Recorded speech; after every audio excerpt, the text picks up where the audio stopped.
Space, that final frontier, was apparently missing something according to Sci-Fi Wire. In fact, if you go through this, Game of Thrones was missing it as well, and so many other genres. What could that be, I wonder? Well, put your thinking caps on here, kiddos, because it's going to be a messed up one. And yeah, you know that word I just used, kiddo? Think about that word really well while I use a euphemism, because this platform, it doesn't like unadulterated speak. So listen to this title, especially the last 3 words. Maybe you can get the hint.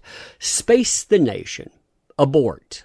Abort. Abort. Now, if you said, hey, maybe this thing is about closet space, you might be close. Maybe it's about hanging up stuff. Oh, too cringy.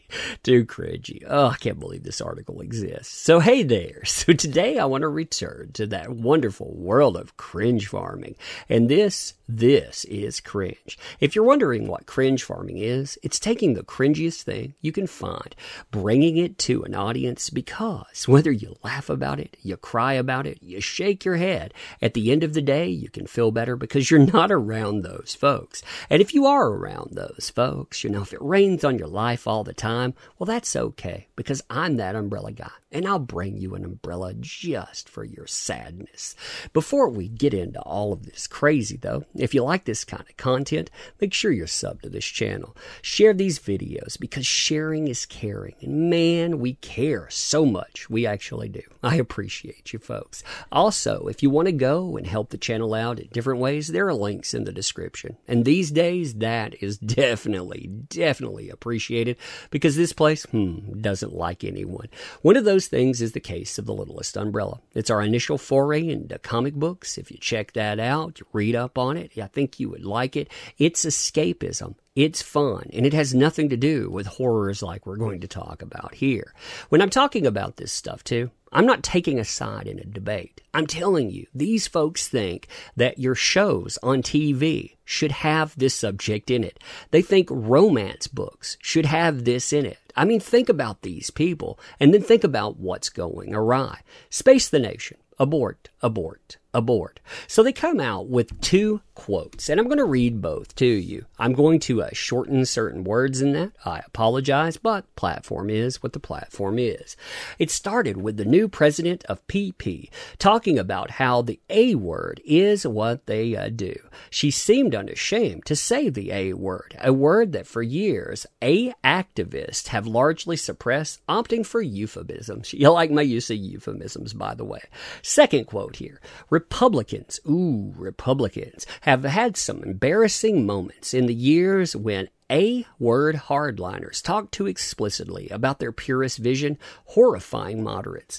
Now, the other side of that debate are having a similar moment, thanks to events in New York and Virginia. Now, you'll notice that this article, it came out in February. Yes, I've been waiting for the right time to plant the flag here. This is the time. This is the time, indeed. Now, going into this article, they tell you right off the bat that they're going to talk about the A word now, and that's going to be difficult, but not for the reasons you think. Now, the reason that you think might be because it's going to be a difficult conversation. Maybe they'll have a problem easing into it. Nope, apparently they don't have enough genre choice. Skipping a paragraph, we come to this one. This is one way in which genre reflects the worlds of literature in general. Literary or romance, Western or fantasy, movie or television, comics or novels, depictions of the A-word are rare. One study found that there had just been 87 storylines dealing with the A-word in the entire history of primetime television. Can you imagine that episode with Jesse James in a Western finding out that the bag of goodies he picked up was the wrong kind of thing indeed? Oh, that's a terrible idea. Or maybe you could find out about that romance, that ends up blossoming, then it ends up in a back alley. But hey, it's current year, so who cares? We'll be back on script in no time. Brought to you by Disney, I'm sure. Maybe that's a new Star Wars, because you know what? I felt like they killed that baby that I loved. Oh, man, what kind of mess rereading. Then they go through euphemisms. After they go through euphemisms, they go through a few different movies, and the one movie that I can actually understand this from was The Fly. Nobody wants to have brundleflies, baby. I can definitely understand that. I mean, why would they? We were talking about a monster. Then we skip over all of that. We land on this paragraph. One reason I love genre fiction is that it's fearless. To boldly go isn't just a mandate for a crew. It's the goal of the literature. Creators embrace the unthinkable multiple times a day, asking questions that just don't occur to most people. From if there was a university-style system for teaching children magic, or what if the Nazis won World War II? So the first part, Harry Potter would be better if, and man, if we're talking about the second part, hey, your thinking fit right in there. Congratulations. I wonder how you work out on this test of exactly who you reflect. Continuing. The conventions of the forum allow authors to unfold daring ideas about race and gender, sex and violence. Being able to step outside the bounds of realism can make it easier to convey what moral quandaries and massive technology changes feel like. That's another thing. Maybe you don't want to feel that. Yet here at the edge of metaphor, people still seem reluctant to engage with one of society's most pedestrian intersections of science and personal life. Think about it this way. Authors regularly spend huge chunks of exposition explaining how technology has changed human relationships to food or to shopping or to disease, or they delight in showing us how small tweaks in our culture can have momentous ramifications. But this one area of women's physical health is just mostly blank. Another thing that's missing from modern literature, going to the bathroom. In-depth discussions. And you know what? I never want to have them. I never want to hear exactly what happens to human waste. But hey, I'm sure that these folks, in order to get what they want, they would say, yeah, you know what? We need that too. But continuing on. The A words, obscurity and genre, is no doubt intertwined with the lingering effects of, wait for it, patriarchy.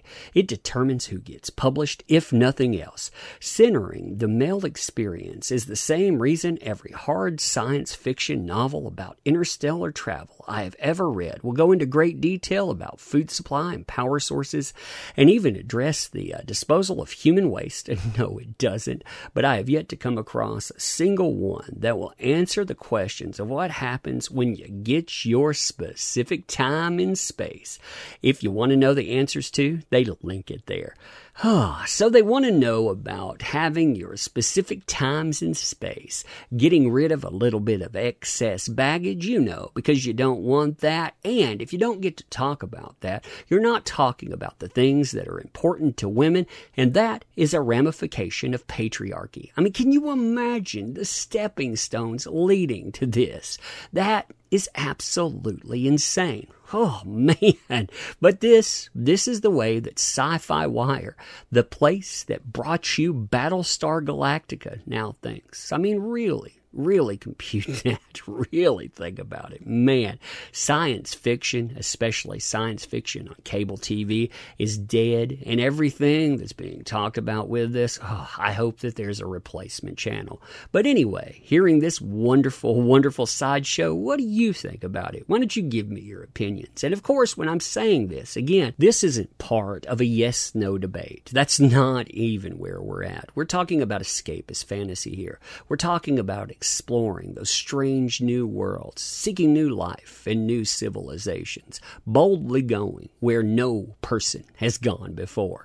Also, when we're doing this, we're talking about facing down those White Walkers, going out and exploring a school of magic. Again, think about those things. Think about Westerns like we talked about with these people at the helm, because that's what current year looks like. That's what they want in TV shows. And no wonder these TV shows keep failing. Man, they mention comics, they mention other things like anime and whatnot later on. They need to stay away from all of that stuff. Please, just stay away. But anyway, you tell me what you think. Closing, I want to thank you for your participation in this endeavor. Many places, like the one we talked about here, they forget what empowers this stuff, and that's you, your interest. So thank you. I appreciate it. Leave your comments about this, pro or con. It's all welcome. And like I said, thank you for showing up. Thank you for being here. If you like this, subscribe to the channel, pass it along, all of that stuff. We'll be doing this again soon, too, so make sure that you check that out. Thank you.